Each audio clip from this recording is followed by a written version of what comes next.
पहले हम थोड़ी सी लास्ट लेक्चर की चीजें रहती है वो डिस्कस कर लें। उसके अंदर एक हमारे पास सिलेक्ट का मल्टीपल रहता है, दूसरा आईडी को टारगेट करना, इस तरह की 2-3 चीजें रहती हैं।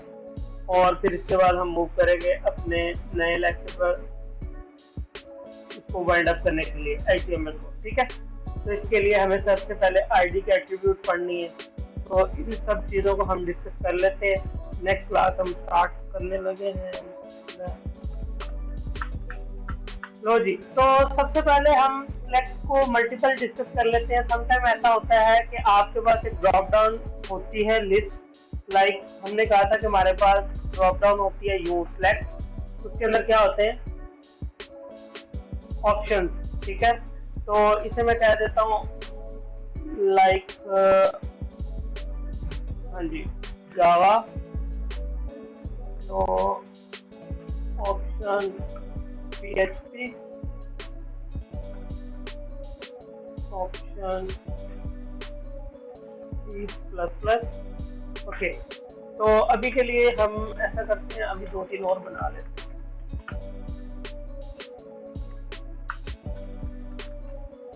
तो हमारे पास 4 चीजें हो गई। तो अब हम इसका अगर डिस्प्ले देखें, हमारे पास ये फाइल किधर पड़ी है, किधर पड़ी।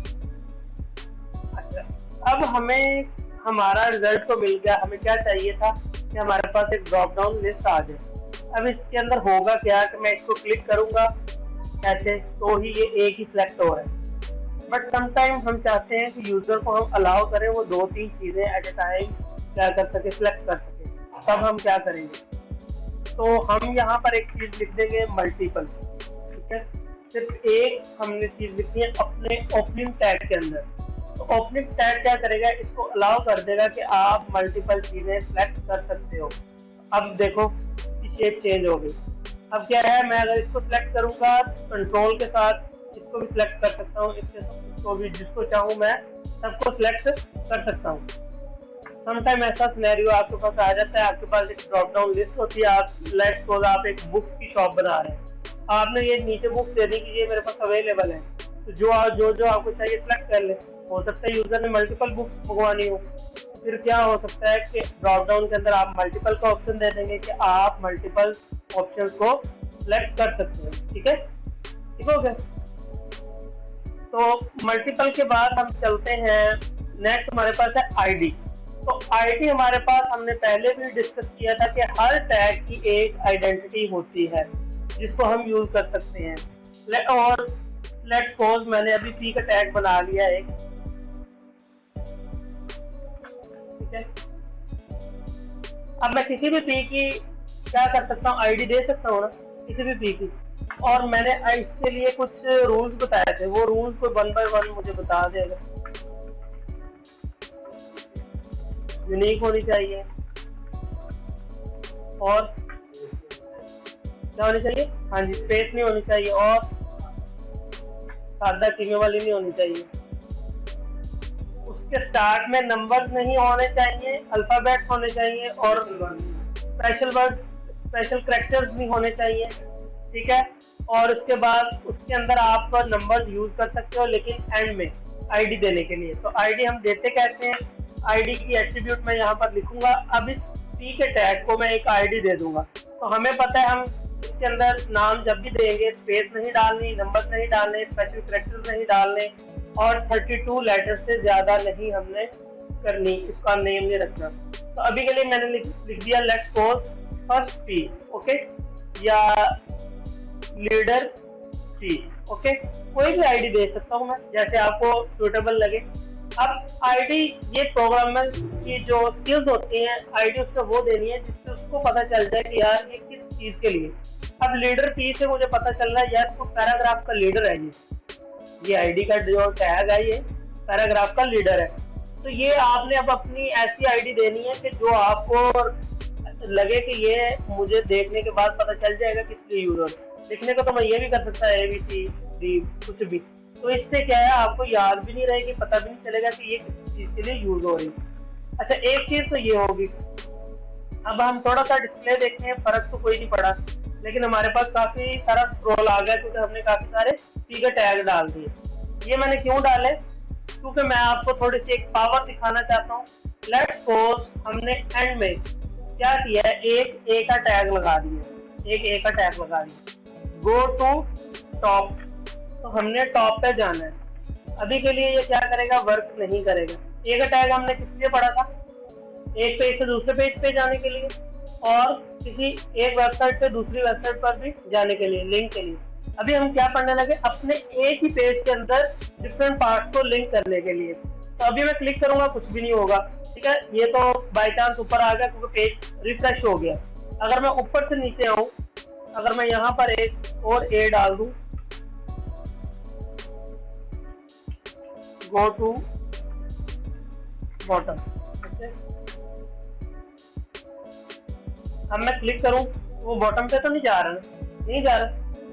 अब हमें इसको बॉटम पे लेके जाना है, तो बॉटम पे लेके जाने के लिए हमें डिसाइड करना है कि कहाँ पे जाए ये। मैं चाह रहा हूँ कि ये जो लास्ट वाला पी है ना, इस पे चला जाए। तो लास्ट वाले पी पे मैं क्या करूंगा, लास्ट वाले पी पे जाऊंगा, इसको मैं दे दूंगा एक आईडी, यूनिक आईडी, जिससे मुझे पता चलेगा कि ये इसी पी पे जाएगा। तो मैं इसको कह देता हूँ एंड पी, ओके। अब मुझे अपने ए को क्या करना है, यहाँ पर सिर्फ एंड पी की आईडी देनी है, साथ में क्या लिखना है, हैश एंड पी। तो आप क्या करो, एंड पी आईडी पे चले जाओ, जो जिस भी टैग की ये आईडी होगी। तो इसको मैं रिफ्रेश करता हूँ। अब गो टू बॉटम, मुझे एंड पे जाना है, तो मैं यहाँ पर एंड पे आ गया। अब मुझे टॉप पे जाना है, तो टॉप पे मैं क्या करूंगा, यहाँ पर जो मेरा लिंक है इस पे मैं हैश लगा के क्या करूंगा, लीडर पी, बिल्कुल लीडर पी, ओके। तो इसको एक बार फिर रिफ्रेश कर लेते हैं। अब मैं गो टू टॉप पे क्लिक करने लगा हूँ, तो मैं टॉप पे चला गया। अब यहाँ पर क्लिक करूंगा, बॉटम पे चला गया, ठीक है, क्लियर हो गया। तो हम अपने एक ही पेज के अंदर डिफरेंट पार्ट्स पर कैसे जाते हैं, ऐसे जाते हैं, ठीक है। तो समटाइम आपके क्या होता है, आपका अब आप अपने एक रिज्यूम बना रहे हैं, तो आपने कहा यार डिफरेंट पेजेस बनाने के बजाय मैं क्या करता हूँ, एक ही पेज के अंदर हर चीज डाल लेता हूँ। तो आप प्राइस भी एक पेज के अंदर डाल लेते हो, अबाउट भी डाल लेते हो, एजुकेशन भी डाल लेते हो, सारी चीजें एक ही पेज के अंदर डाल लेते हो। फिर अब यहाँ पर आपके ऊपर यूआरएल्स आ जाते हैं, ठीक है। अब आप उस पे एक पे क्लिक करते हो, वो आपको उस पार्ट पे ले जाता है, ठीक है। फिर आप कहते हो कि मुझे इसकी प्राइस चाहिए, तो वो प्राइस वाले पार्ट पे ले जाता है, लेकिन होता वो एक ही पेज है। लेकिन आप नोट करो, ऊपर यूआरएल उसका चेंज होता रहता है, कैसे, हैश की मदद से उसकी आईडी चेंज होती रहती है। तो जैसे उसकी आईडी चेंज होती रहती है, तो वो एक आईडी से दूसरे पार्ट पर मूव करता रहता है। क्लियर हो गया। नेक्स्ट हम चलते हैं। नेक्स्ट हमारे पास एक चीज और है, इसको हम बंद कर दें, ये चाहिए, क्लास। अच्छा, क्लास वेरी वेरी इंपॉर्टेंट, आपकी यूं समझ लें, इसको हम फर्दर आगे भी जाके पढ़ेंगे। यूं समझ लें कि फ्रंट एंड का बहुत ज्यादा पार्ट क्लास पर रुका हुआ है, ठीक है। तो क्लास क्या होता है, आईडी से तो ये हो गया कि ये एक टैग के लिए। अब समटाइम ऐसा होता है कि आप कुछ चीजें काफी सारे टैग्स पर सेम चीजें अप्लाई करना चाहते हैं। जैसे आपकी एक क्लास है, आप सारे एक ही कोर्स पढ़ रहे हैं, तो आपकी एक क्लास बन गई ना। इसी तरह वो टैग जिन पर हम चाहते हैं कि कोई खास काम अप्लाई हो, तो हम उसे क्या करेंगे, क्लास दे देंगे। तो हम यहाँ पर कहेंगे कि क्लास, तो मैं यहाँ पर क्लास कोई भी दे सकता हूँ। मैंने कह दिया कि जी MD-P, यानी कि मीडियम साइज के जो P है। अब ये क्लास में किस किस को दे सकता हूँ, आप जिसको चाहे दे दें। मैं चाहता हूँ कि इसको दे दो, इसको भी दे दो, इस टैग को भी। अब ये तीनों टैग, ये वाला P, ये वाला P और ये वाला P, ये तीनों एक क्लास को बिलोंग कर रहे हैं। कौन सी क्लास को, MD-P को, ठीक है।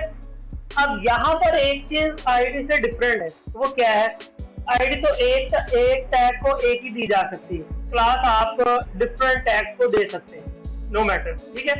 अच्छा, एक यहाँ पर मजे की ये बात है कि आप ये क्लास जरूरी नहीं है आपने P को ही देनी है।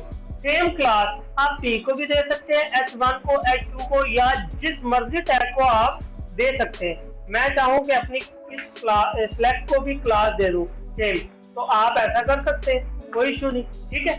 अब होगा क्या, अब इस क्लास पर हमने जो भी एक्टिविटीज परफॉर्म करवानी होंगी, जो भी कोड लगाया होगा वो हम बाद में देखेंगे क्या लगाएंगे हम, वो हर टैग पर चलेगा जिस जिस टैग पर हमने क्या लगाया होगा, इस क्लास को लगाया होगा, भले वो जो सा मर्जी टैग हो। क्लियर हो गया। अब एक पॉइंट, दूसरा पॉइंट क्या है, आप एक टैग को मल्टीपल क्लासेस दे सकते हैं। तो मल्टीपल क्लासेस कैसे देनी है, ऐसा नहीं कि आपने एक और क्लास बनाई, नो। अब आपको देखो, अगर मैं क्लास दोबारा लिखूं तो वो नीचे आ रहा है पोजीशन में, नहीं आ रहा ना, क्यों, क्योंकि ऑलरेडी हमने क्लास की एट्रीब्यूट लिख ली है। इट्स मीन दैट आप एट्रीब्यूट को रिपीट नहीं करेंगे। हाँ, क्लास आप दो ऐड कर सकते हैं। कैसे करेंगे, आपकी यहाँ पर एक क्लास खत्म हुई, उसके बाद आपने स्पेस डालना है, स्पेस के बाद आपने अपनी दूसरी क्लास का नाम लिख देना है। तो मैंने लिख दिया कि रेड कलर, तो रेड कलर की मेरे पास एक क्लास है। अब ये टैग जो है, ये वाला पी का टैग दो क्लासेस को बिलोंग कर रहा है, एक एमडीपी को भी और एक रेड कलर को भी। अब इस पर ये दोनों क्लासेस की एक्टिविटीज परफॉर्म होंगी, दोनों का कोड परफॉर्म होगा, ठीक है। बाकी सारे क्या करेंगे, बाकी सारे एक ही एमडीपी को ही। अच्छा, अब क्या है कि यहाँ पर अगर मैं एक और क्लास बना लूं, तो यहाँ पर मैं कहता हूँ कि रेड कलर को ये भी बिलोंग कर रहा है। तो ऐसा पॉसिबल है कैसे कि ये वाला टैग कह रहा है मैं रेड कलर को बिलोंग कर रहा हूँ, तो ये वाला टैग कह रहा है कि मैं भी रेड कलर को बिलोंग कर रहा हूँ, बट ये वाला टैग कह रहा है मैं एमडीपी को भी बिलोंग कर रहा हूँ, ठीक है। और ऊपर वाले टैग क्या कह रहे हैं, मैं सिर्फ एमडीपी को। इट मीन दैट जो भी टैग है वो जिस भी मर्जी क्लास को बिलोंग कर सकता है, और मल्टीपल को भी कर सकता है। हो सकता है कोई और टैग उस क्लास को बिलोंग करे या ना करे। क्लियर हो गया क्लास का जी। ये लगाते हैं हम टैग का एक ग्रुप बनाने के लिए, फिर हम उस ग्रुप पर CSS भी अप्लाई करेंगे, जावास्क्रिप्ट भी अप्लाई करेंगे, फ्रंट एंड का जितना हमारा कोड होगा वो हम अप्लाई कर सकते हैं, ठीक है। वो हम आगे पढ़ेंगे, नेक्स्ट हमारे सेशन इसी पे होंगे इंशाल्लाह, ठीक है। क्लियर हो गया अभी के लिए सिर्फ आपको ये थोड़ा सा टच देना था कि क्लास होती किस लिए। अब आपके पास एक नेक्स्ट जो टॉपिक आ रहा है ब्लॉक लेवल और इनलाइन एलिमेंट। ये आपने इंतहाई जरूरी और बहुत अच्छे से समझ लेने, क्योंकि CSS के अंदर मोस्टली इनका ही फड्डा रहता है, तो बंदे को भूल जाता है कि यार ये क्या सीन था। तो ये ब्लॉक लेवल और इनलाइन लेवल जो है ये सारे आपने समझ लेने, दो ही लेवल्स होते हैं, एक ब्लॉक लेवल और एक इनलाइन। अब डेमो इसका मैं आपको थोड़ा सा अगर दिखाऊं तो आपको इसी के अंदर नजर आ रहा है, ये इतने कोड के अंदर। जरा कोई है जीनियस बंदा, इनलाइन और ब्लॉक लेवल एलिमेंट्स जो होते हैं ये क्या होते हैं, क्लू ये है कि इन तीनों के अंदर ही राज छुपा है। तो कोड भी आप देख लें, एक बार व्यू देख लें, ये व्यू है जिसके अंदर एक पी है, और नेक्स्ट लाइन पर आपके पास एक का टैग है, उसी लाइन पर आपके पास क्या है, सिलेक्ट है। कोड आपका ये है, पी है, ए है और सिलेक्ट है। कोई क्लू आपको कुछ गड़बड़ लग रही हो,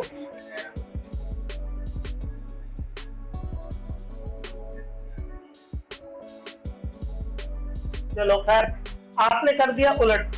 क्या सीन है, सीन ये है कि कुछ एलिमेंट्स होते हैं ब्लॉक लेवल, कुछ होते हैं इनलाइन। इनलाइन से क्या मुराद है, इनलाइन वो होते हैं जो सिर्फ जहां तक उनकी हुदूद है वहीं तक एरिया लेते हैं।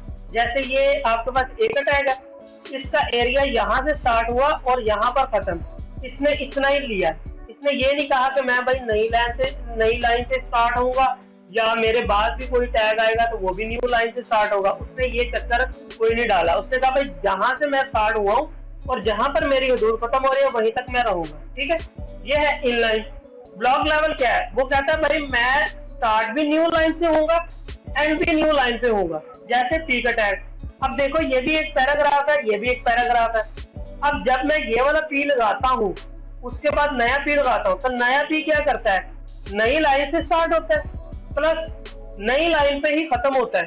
वो कहता है कि मेरे बाद जो भी टैग आएगा, एक का टैग आ रहा है ना, उसने कहा भाई मेरे आगे यहाँ पर एक ही हदूद खत्म हो गई है पी की, सॉरी, उसने कहा इसके आगे नहीं आना, तुमने न्यू लाइन पे ही आना है। उसको कहते हैं हम ब्लॉक लेवल।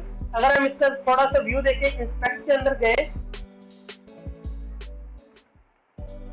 तो यहाँ पर मैं गया, पूरी लाइन मेरी क्या हो रही है, ग्रीन सॉरी ये हो रही है ब्लू हो रही है, लेकिन मेरा कंटेंट खत्म हो गया कहाँ पे, यहाँ पर, लेकिन लाइन पूरी मेरी क्या हो रही है, ब्लू हो रही है। सही है। अब आ जाता हूँ मैं ए पे। अब ए पे देखो, ए पे क्या हो रहा है, सिर्फ जो उसका हदूद है, उसका जो टेक्स्ट है, उतनी ही लाइन ब्लू हो रही है। ठीक है, ये है इनलाइन। जो इनलाइन टैग होंगे वो अलाउ करते हैं कि सेम लाइन के अंदर जहां मेरी हदूद खत्म हो रही है नया टैग आ सकता है, मैं उसको वेलकम करता हूं। लेकिन नया टैग कौन सा आ सकता है, इनलाइन ही, क्योंकि इनलाइन को सपोर्ट करेगा ना, वही आ सकता है। ब्लॉक लेवल तो फिर वो कहेगा कि मैं नई लाइन से ही स्टार्ट होगा। ये कॉन्सेप्ट समझ आ रहा है आपको? ठीक है। अब आपकी कल की एक असाइनमेंट, अभी फिर मैं भूल गया, तो आपने मुझे कल बताना है कि इनलाइन टैग कौन से हैं और ब्लॉक लेवल कौन कौन से हैं। मैंने आपको डेफिनेशन बता दी, इसका तरीका भी बता दिया कि कैसे आपने देखना है। तो आपने मुझे कल ये सारे टैग क्लासिफाई करके बताने हैं कि ये दूसरे हैं इनलाइन है और ये ब्लॉक लेवल। ठीक हो गया, ए टू जी जितने भी हमने टैग पढ़े, कोई भी टैग रहना नहीं चाहिए, इससे रिपीटेशन भी हो जाएगी जितने हमने टैग पढ़े। ठीक हो गया, नेक्स्ट चले, ये क्लियर है आपको, इनलाइन और दूसरा। अब हम चलने लगे डिव पे। डिव क्या होता है और स्पैन क्या होता है, ये चीजें क्या होती है। अब हम जाने लगे अपनी कोडिंग को नीट करने पे। नीट कैसे करेंगे, अब हम नीट ऐसे करेंगे, हम क्या करेंगे, एक कंटेनर बना लेंगे। कंटेनर कैसे बनाएंगे, अगर किसी ने हाई लेवल की पैकिंग की हो या किसी ने जो चीजें ट्रांसफर होती है, TCS वाले होते हैं या बाहर से शिपमेंट आती है हमारी, वो कैसी आती है, वो क्या करते हैं कि उसको उसके कंटेनर्स बना लेते हैं डिफरेंट डाटा के। अब हर कंटेनर के अंदर आगे एक कंटेनर होता है, ब्लॉक एक कंटेनर होता है। कैसे, जैसे कि उन्होंने कहा कि अच्छा ये जो नाजुक चीजें हैं वो एक हमने बॉक्स के अंदर डाल ली, दूसरी चीजें एक बॉक्स के अंदर डाल ली। जैसे कि अब हम अपने घरों में भी ड्रॉर्स के अंदर क्या करते हैं, हमने कहा कि हमारी जो स्टेशनरी चीजें हैं वो एक ड्रॉ के अंदर आ गई, दूसरी चीजें एक ड्रॉ के अंदर आ गई। ठीक है, इसी तरीके से हम अपनी कोडिंग के अंदर भी क्या करते हैं, कंटेनर्स बना लेते हैं। कैसे बना लेते हैं, मैंने कहा कि यार मेरे पास एक सेक्शन है यहाँ से लेके यहाँ तक। अगर हम रियल वर्ल्ड बात करें तो हाँ, इसकी बात कर लेते हैं। अब आपके पास इसके अंदर कितने सेक्शंस हैं या कितने कंटेनर्स हैं, कंटेनर तो लातादाद हो सकते हैं, सेक्शंस भी लातादाद हो सकते हैं। लेकिन अगर मैं मोटा मोटा देखूं तो मेरे पास कितने कंटेनर्स हो सकते हैं या कितने सेक्शंस हो सकते हैं, दोनों एक ही टर्म्स है, सिर्फ स्लाइटली डिफरेंट है। सेक्शन की बात करते हैं तो कितने हो सकते हैं, एक मेरा ये सेक्शन है जो यहाँ से स्टार्ट हुआ और ये पट्टी, पूरी पट्टी, एक ये सेक्शन हो गया। दूसरा मेरा ये सेक्शन हो सकता है इस पट्टी के नीचे से स्टार्ट होके ये दोनों चीजें यहाँ तक। ठीक है, तीसरा मेरा ये सेक्शन हो सकता है जो ये वाला सारा फुटर है। 3 सेक्शन हो गए जो मोटे मोटे मुझे नजर आ रहे हैं। ठीक है, अब हर सेक्शन के अंदर आगे कंटेनर्स हो सकते हैं। कैसे, एक मेरा ये कंटेनर हो गया जिसके अंदर मैंने पूरा फॉर्म रख लिया, एक मेरा ये कंटेनर हो गया जिसके अंदर मैंने पिक्चर रख ली। ठीक है, 2 कंटेनर, यानी मैंने कहा कि मैंने अपनी इस सेक्शन को क्या किया, 2 हिस्सों में डिवाइड कर लिया। एक मेरा हिस्सा राइट का और एक लेफ्ट का। लेफ्ट वाले की जितने टैग्स होंगे, जितनी चीजें होंगी वो सारी मैं एक कंटेनर में रख लूंगा, लेफ्ट वाली जितनी होंगी वो सारी एक कंटेनर में रख लूंगा। ठीक है, ये किस लिए रखूंगा, अपने कोड को नीट करने के लिए, कैटेगराइज करने के लिए। ठीक है, डिफरेंट चीजें हो जाए। और फिर हो सकता है कि उस पूरे कंटेनर को, हो सकता है मैं ऐसी कोई चीज अप्लाई करना चाहता हूँ ये पूरे फॉर्म के अंदर, इस पूरे फॉर्म को कोई मुझे कहता है यार ये बिल्कुल इसके साथ जुड़ा हुआ है, थोड़ा सा आप पूरे फॉर्म को खिसका दो, थोड़ा सा आगे कर दो। तो मैं क्या करूंगा, एक तो ये तरीका है, लेबल को अलग करूंगा, इस टैग को अलग करूंगा, इसको अलग करूंगा, तो मुझे बारी बारी हर टैग को करना पड़ेगा। तो मैं क्या करूंगा, इस पूरे टैग को, ये जितना भी फॉर्म है, इसको एक कंटेनर के अंदर डालूंगा, उस कंटेनर को थोड़ा सा आगे कर दूं। ये इजी नहीं, इजी। इसीलिए हम बनाते हैं कंटेनर। तो कंटेनर हम कैसे बनाते हैं, डिव के जरिए। तो अभी के लिए मैं यहाँ पर इसको कर देता हूँ कमेंट। तो हम यहाँ पर चलते हैं। तो अब हमने क्या करना है, हमारे पास होता है एक div। div बेसिकली कुछ भी नहीं करता, यानी कि p का टैग तो क्या करता है, पैराग्राफ लेता है, h1 का टैग हेडिंग लेता है, div का टैग कुछ भी नहीं करता। ये सिर्फ करता क्या है, ये एक ब्लॉक बना देता है, बड़ा ब्लॉक, जैसे p का ब्लॉक, फिर आपके पास हेडिंग का ब्लॉक, उन दोनों को जो ब्लॉक्स है उनको एक ब्लॉक के अंदर डाल देगा। अभी यहाँ पर मैं कहता हूँ लेट्स सपोज h1,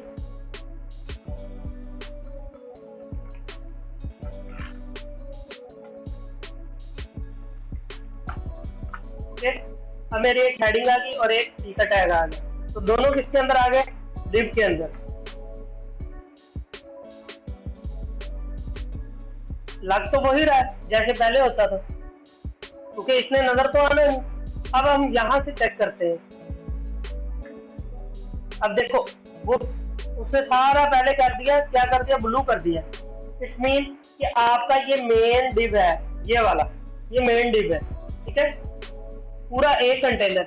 अब इसके अंदर आगे ब्लॉक्स है ये भी एक ब्लॉक ही, लेकिन ये बड़ा ब्लॉक है इसलिए हम इसको कंटेनर भी कह सकते हैं। कंटेनर क्यों कह रहे हैं, क्योंकि इस ब्लॉक के अंदर कंटेंट नहीं आ रहा बल्कि दूसरे टैग्स आ रहे हैं, इस वजह से हम इसको क्या कहने लग रहे हैं, कंटेनर, ठीक है। तो ब्लॉक अभी हमने पढ़ा क्या होता है, जो एक न्यू लाइन से स्टार्ट हो। अब इसके अंदर ये एक ब्लॉक है, ये दूसरा ब्लॉक है, ठीक है। तो दोनों ब्लॉक क्या हो गए, एक डिव बन गए, ठीक है। अब मैं क्या करूंगा, अब मैं यहाँ पर एक और डिव बना लेता हूँ।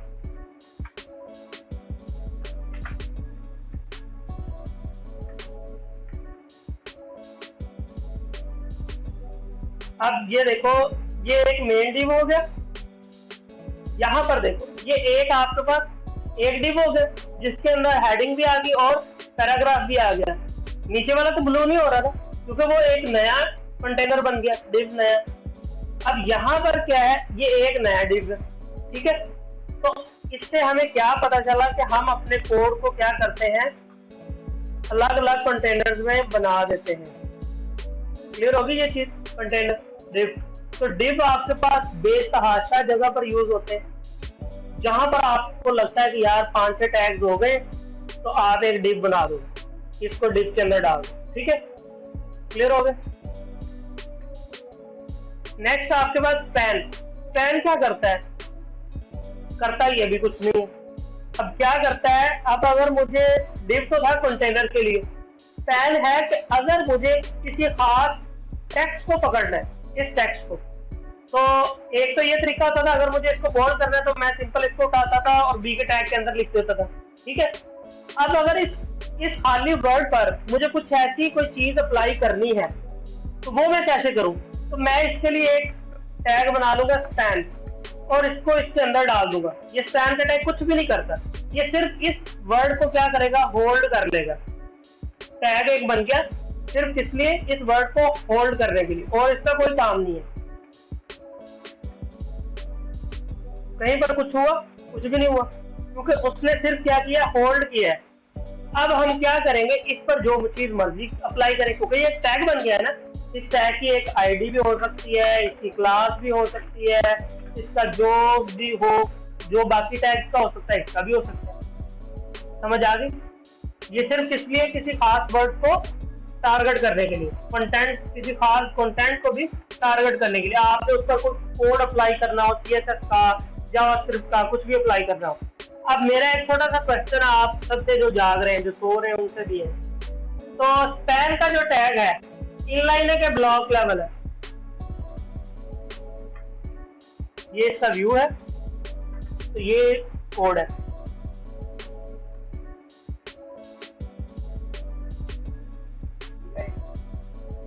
बाकी आपका क्या, अब है ये इनलाइन है, क्यों? क्योंकि इसने ये तो नहीं कहा कि भाई जहां पर मैं आ रहा हूं उससे पहले मैं कोई न्यू लाइन लूंगा, मैं नीचे आऊंगा, ऐसा तो नहीं इसने कहा ना। तो इसने क्या कहा है, ठीक है भाई आने दो, सही है ना। इसने कहा है जहां पर मैं एंड हो रहा हूँ वहां पर मैं अपनी पूरी लाइन आगे रिजर्व करूंगा, मैं किसी को नहीं आगे आने दूंगा, ऐसा भी इसने नहीं कहा। अभी अगर हम इसको चेंज कर दें सिर्फ आपको दिखाने के लिए, वैसे यहाँ हमने ऐसा करना नहीं है, डिव हमने ये डिव के अंदर कन्वर्ट कर दिया। अब बताओ ये क्या है? ब्लॉक। क्यों? क्योंकि हमने कहा था कि डिव एक ब्लॉक है। तो ब्लॉक क्या करता है? जिद्दी होता है, कहता है कि मैं न्यू लाइन से स्टार्ट होऊंगा और न्यू लाइन पे ही एंड होऊंगा, मेरे आगे कोई चीज ना आए। ठीक है, डीआर की जगह पे नहीं, जुगाड़ नहीं करना डिव कंटेनर के लिए, क्योंकि जब आप कोड लिखते हो ना बड़ा लंबा चौड़ा, तो हर टैग का एक मीनिंग होता है। तो आप अगर बीआर की जगह पर यूज करोगे ना डिव, तो आप सोचोगे यार ये कोई कंटेनर है, इसके अंदर के टैग किधर गए, तो वो बंदा कंफ्यूज होता है। ठीक है, क्लियर हो गई ये चीज? अब चलो नेक्स्ट चले। नेक्स्ट हमारे पास क्या है? आई फ्रेम अभी वर्क नहीं कर रहा है क्रोम के अंदर, इसलिए हम नहीं पढ़ेंगे इसको। HTML वाइंड अप हो गई। कुछ टैग्स आपके रहते हैं जो HTML5 के अंदर नए थे और हैं, वो किस लिए है उनका यही काम, जो जहां तक हमने HTML पढ़ रही वही काम है, लेकिन सिर्फ उसके मीनिंग बदल दिए, सिर्फ याद रखने के लिए कि डेवलपर्स को पता चल जाए। वो किस लिए? इन्होंने एक टैग इंट्रोड्यूस करवाया, नैव बार। नैव का टैग है नैव, ये टैग है नैव। ठीक है, अब है ये भी डिव, ये भी एक डिव ही है, सिर्फ इसका नाम इन्होंने चेंज कर दिया नैव। क्यों चेंज किया है? ताकि डेवलपर्स को कोड देखते हुए पता चल जाए कि यार यहाँ पर नेविगेशन का कोई कोड है। नेविगेशन से क्या मुराद है कि हमारी वेबसाइट के अंदर हम एक जगह, ये नेविगेशन है कि मैं कभी लैंग्वेज पे जा रहा हूँ, कभी कॉन्टेक्स्ट पे जा रहा हूँ, कभी होम पे, ये मेरी क्या है? नेविगेशन है। ठीक है, तो मैं यहाँ पर क्या करूंगा, अगर हम इसको चेक करें, मुझे लग रहा है मैंने भी नैव लिखा होगा, ये देखो ये नैव आ गई, यूज कर सकते हैं। वही तो मैं बता रहा हूँ कि ये भी एक डिव है, बट इसको आपने यूज कहाँ पर करना है? जहां पर आपने नेविगेशन यूज कर, कहीं और भी यूज कर सकते हो, एज अ डिव ही है ये, लेकिन उसके मीनिंग बदल जाएंगे। क्यों? क्योंकि आपको लगेगा यार यहाँ पर कोई नया नैव आ गया, ठीक है, नई नेविगेशन आ गई, सिर्फ ये डेवलपर्स को समझाने के लिए या उनकी अंडरस्टैंडिंग के लिए। ठीक है, तो यहाँ पर देखो ये एक नैव लिखा हुआ है, सही है। अब इस नैव के अंदर आपके पास काफी सारे डिव आ सकते हैं, क्योंकि कंटेनर के अंदर कंटेनर के अंदर कंटेनर हो सकते हैं, पॉसिबल है। ठीक है, अब मेन आपका क्या है? नैव। मैंने कह दिया यार ये मेरा कोड नैव का है। अब इससे आसानी क्या होती है? आसानी ये होती है, आपने अपना इतना लंबा चौड़ा कोड लिखा है, लेट्स सपोज ये ऊपर वाला सारा कोड हम नैव के अंदर डालना चाह रहे हैं, तो मैं क्या करूंगा,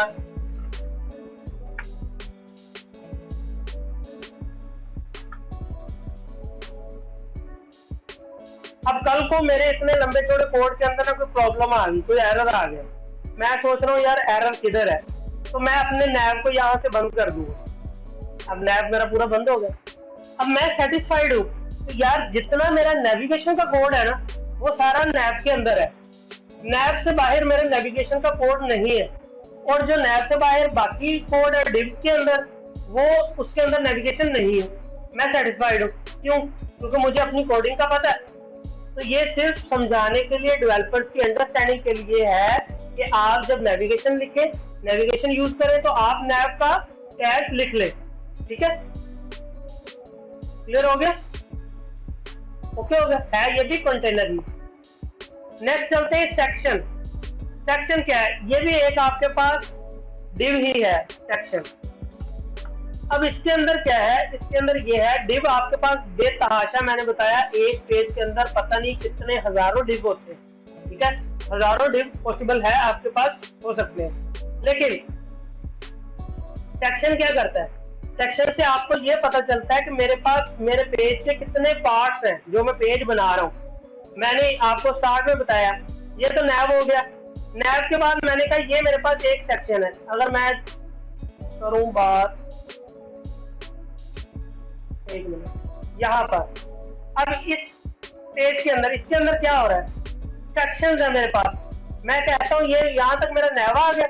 नैव के बाद मैंने कहा ये मेरा एक सेक्शन है, फर्स्ट सेक्शन। फिर मैंने कहा यहाँ से लेकर यहाँ तक मेरा एक सेक्शन है, ठीक है। उस सेक्शन के अंदर डिव हो सकते हैं, ये डिव हो सकता है, लेकिन मैंने अज्यूम किया ये मेरा एक सेक्शन। दूसरा मेरा यहाँ से सेक्शन स्टार्ट हुआ, यहाँ पे एंड हुआ। इससे भी मुझे कोड अंडरस्टैंड करने में मदद मिलती है। कैसे? मैंने कहा कि मेरे पास एक सेक्शन है, इसके अंदर आपका ये सारा कोड है,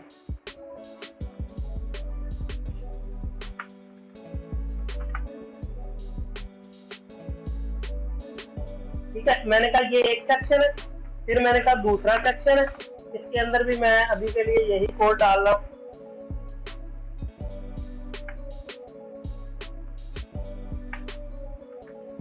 अब होना तो कुछ भी नहीं, होना तो वही है जो चीजें आगे हैं, लेकिन अभी हमने इस पे कलर या बैकग्राउंड पे कुछ चीजें नहीं लगाई। फॉर द टाइमिंग हमने दो सेक्शन बना ली। अब आपको लग रहा है कि यार मैंने आपको कहा है हम टीम बन के काम करें, मैं कह रहा हूँ यार जो सेक्शन है थर्ड वाला सेक्शन, उस पे चेक करो, यहाँ पर ना मुझे कुछ गड़बड़ लग रही है। वो डायरेक्ट उस सेक्शन पे पहुंच जाएगा, उसे पता है कि मेरे पेज के अंदर सेक्शन 5 है, 10 है या 11 है, जितने भी है, लिमिटेड सेक्शन है, ठीक है। अब अगर आप ये कहो कि यार जो सेकंड वाला डिव है ना उस पे चले जाना, वहां पर है भाई सेकंड वाला डिव, ये भी डिव है, ये भी डिव है, हो सकता है इसके अंदर भी कहीं डिव हो, इसके अंदर भी डिव है, कौन सा सेकंड वाला डिव, ठीक है। तो सेक्शन क्या है? आपका बड़ा कंटेनर हो गया है, ये भी एक डिव ही, कंटेनर ही, लेकिन सिर्फ हमने अपना एक सेक्शन बना लिया। क्लियर हो गया? देखिए ओके हो गया, नैव क्लियर, सेक्शन क्लियर। इसी तरह हमारे पास एक टैग होता है फुटर। फुटर किस लिए होता है? अब आपकी वेबसाइट के अंदर एक फुटर होता है, जैसे आपके पास यहाँ पर ये चीज है फुटर एंड में। अब मैं किसी भी पेज पे चला जाऊं, लेट्स सपोज टेक्नोलॉजीज पर चला जाऊं, तो अब इसके एंड में भी क्या है? फुटर सेम है, नैव भी सेम है, नेविगेशन भी सेम है, ठीक है। तो मैं क्या करूंगा, मैं इसको एक डिव के अंदर भी रख सकता हूँ, लेकिन मैं इसको एक डिव के अंदर नहीं रख रहा। मैं क्या करूंगा, मैं कहता हूँ भाई फुटर, वो नेविगेशन की तरह। अब मुझे पता है जितना मेरा फुटर का कोड है वो सारा इसके अंदर पड़ा है। जब भी मैं चाहूँ इसको क्लोज कर दिया, और मुझे पता है, मैं सेटिस्फाइड हूँ कि मेरा फुटर का कोड नीचे पड़ा है, इसके अलावा कहीं और नहीं। और फुटर के अंदर हजारों डिव हो सकते हैं। क्लियर होगी? समझ आ गई? ये हमारे कुछ टैग थे जो हमने पढ़े हैं, ब्लॉक लेवल और इनलाइन एलिमेंट। इनलाइन क्या होता है, ब्लॉक लेवल क्या होता है, इनलाइन लेवल क्या होता है, ये दोनों चीजें हमने देख ली। अब आपके पास हर जगह पर डिव बेतहाशा जगह पर आपके पास यूज हो रहे होते हैं। अगर मैं आपको एक एग्जांपल छोटी सी दिखाऊं,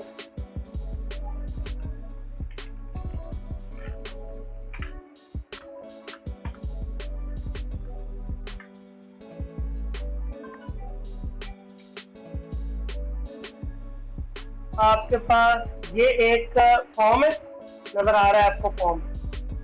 इस फॉर्म के अंदर क्या है, डिव एक नजर आ रहा है। उन्होंने क्या किया, इस लेबल को और इस इनपुट को, और यहाँ पर जो नीचे छोटा सा पी है, इसको एक डिव दे दिया, ठीक है। अब यहाँ पर एक नया डिव शुरू हो गया, फिर एक नीचे नया डिव शुरू हो गया, ठीक है। अब उन्होंने अपने कोड के जो डिफरेंट टैग्स हैं उनको एक कंटेनर की फॉर्म में ग्रुप कर दिया, ग्रुपिंग कर दी। जैसे इन दोनों का एक ग्रुप बना दिया डिव के अंदर रख के, इसके अंदर एक बना दिया। जो हमारी कल की असाइनमेंट थी जिसके अंदर हमने बनाया था क्या कहते हैं, फॉर्म बनाया था, उस फॉर्म के अंदर हमने क्या किया था, लेबल था और नीचे एक इनपुट थी, तो उसको हमने ऐसे ही ग्रुप करना था। थोड़ा सा हम इसका डेमो देख लेते हैं। मैंने एक फॉर्म बनाने को कहा था, फॉर्म आ गया। अब इसके बाद मैं क्या करूंगा, डिव बना लिया, इस डिव के अंदर मैंने लेबल दे दिया। लेबल किसके लिए दे दिया, फर्स्ट नेम, ओके, और लेबल फॉर फर्स्ट। और के अंदर क्या देते हैं भला, कोई मुझे बताएगा? आईडी इनपुट की, तो मुझे यहाँ पर भी आईडी सेम देनी पड़ेगी, क्योंकि ये इसकी एक्चुअल में आईडी है, इसकी जो मैंने उठा के इधर दी है। तो मेरे पास एक डिव बन गया, इसको मैं चेंज कर लेता हूँ, एक और डिव बना लेता हूँ, तो 3 डिव हो गए।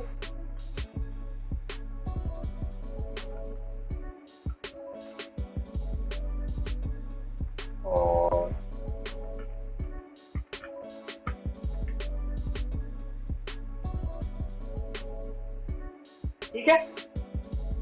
अब ये लेबल और ये इनपुट दोनों क्या है, इनलाइन है, और है किसके अंदर, डिव के अंदर। अगर मैं डिव ना लिखता तो इसने इधर आ जाना था, इसने इधर, ये वाली चीज ने इसके आगे आ जाना था। तो आप उसको क्या करते थे, बीआर से नीचे लेके जाते थे, लेकिन बीआर गुड प्रैक्टिस नहीं है। वो है जहां पर हमने लाइन ब्रेक करनी है थोड़ी बहुत। तो आपने ब्लॉक्स बना दिए, 3 ब्लॉक्स हो गए। अब इन ब्लॉक्स के अंदर आप बीआर डाल सकते हो। यहाँ पर आपने कह दिया बीआर, ओके, तो यहाँ पर भी आप डाल दो।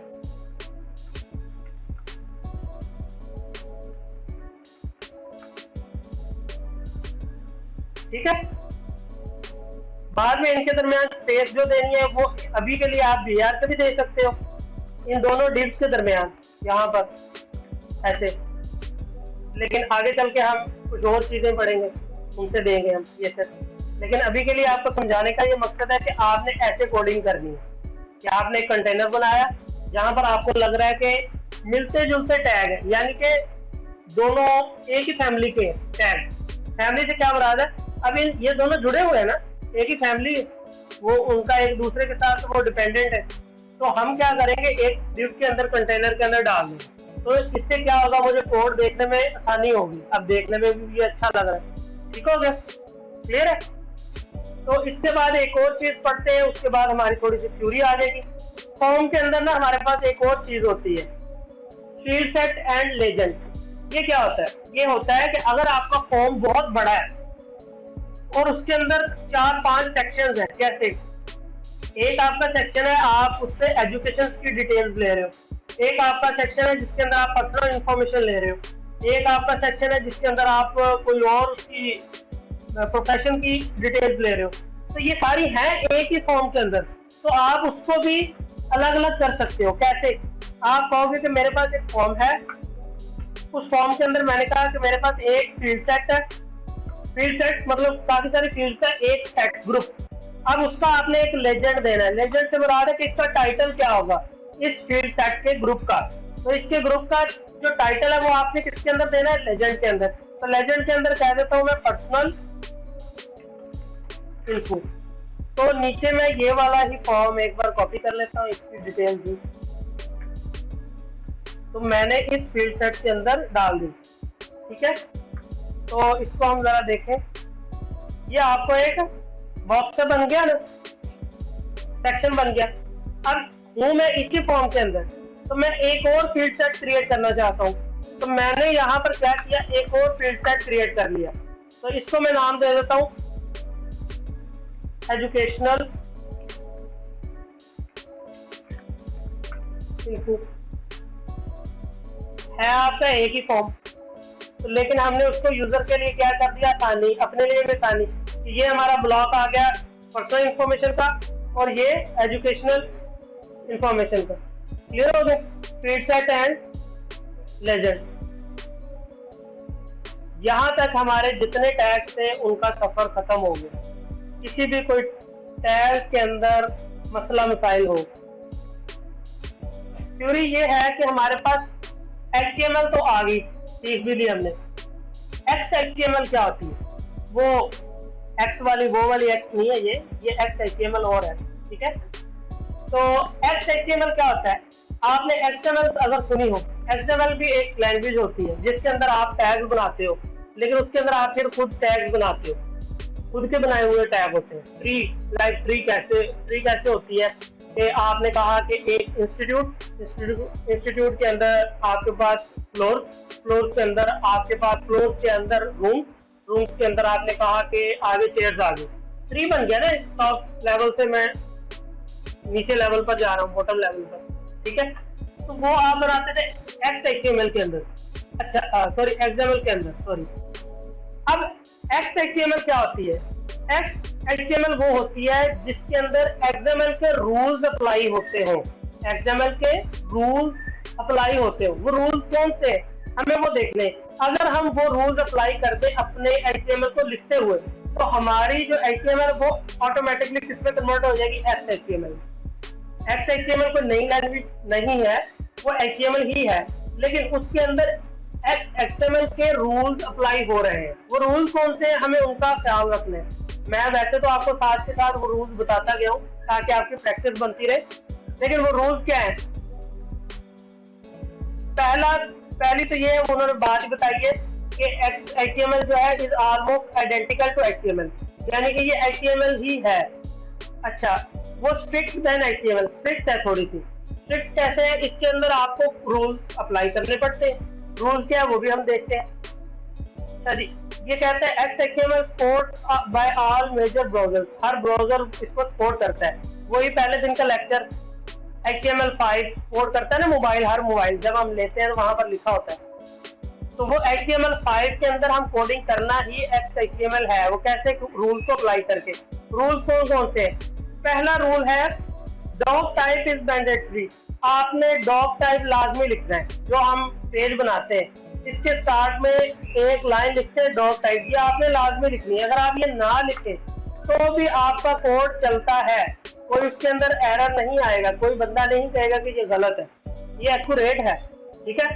लेकिन आप अगर लिख देंगे तो आपने रूल्स को फॉलो कर लिया। कौन सा रूल? जो XML लिखने के लिए यूज होता है। क्लियर हो गया? दूसरा रूल, इसके अंदर HTML के अंदर जो आपका HTML का टैग है, इसके अंदर लैंग्वेज का जो आपके पास एट्रीब्यूट है ये लाजमी आपने देनी है। ये एट्रीब्यूट आपने लाजमी देनी है। Lang is equal to EN, ये जो भी आपकी लैंग्वेज है, language is equal to language का शॉर्ट टर्म एब्रिविएशन। क्लियर होगा? फिर उन्होंने कहा है कि आपने HTML का हेड का, टाइटल का और बॉडी का टैग लाजमी देना है। क्यों? अगर ये मैं सारे टैग ना दूं, डायरेक्ट सी डिव वगैरह वगैरह लिखना शुरू कर दूं, तब भी हमारे पास ओके है, फिर भी आपका कोड चलेगा, कोई एरर नहीं आएगा। लेकिन इशू क्या है? आप रूल्स को फॉलो नहीं कर रहे होंगे तब। तो रूल क्या है कि आपने HTML का टैग लाजमी देना है। वही रूल जो आपको फर्स्ट क्लास के अंदर मैंने कहा था कि भाई आदत बना लो, ये चीजें आपने लाजमी देनी है। क्या थी कि आपने HTML का टैग लाजमी देना है, उसके अंदर हेड का टैग लाजमी देना है, हेड के अंदर टाइटल लाजमी देना है, फिर आपने बॉडी लाजमी देनी है। क्लियर हो गया? क्या हुआ? हाँ जी। तो आगे क्या है? XML element must be properly nested. ये मैं आपको पहले दिन ही कहता रहा हूँ कि must be nested properly. Properly कैसे नेस्टेड होने चाहिए कि ऐसा नहीं होना चाहिए कि एक टैग पहले बंद हो रहा है और वो स्टार्ट बाद में हुआ, बंद पहले हो रहा है। कैसे? जैसे मैंने आपको एक एग्जांपल दी थी, यहाँ पर आई आ गया, पहले खुला है, बंद भी हो गया। अब अगर इसके अंदर मैं बी का टैग भी लगा दूं तो होना तो यही चाहिए ना कि आई के अंदर बी बना है तो आई के अंदर ही क्लोज हो, ठीक है।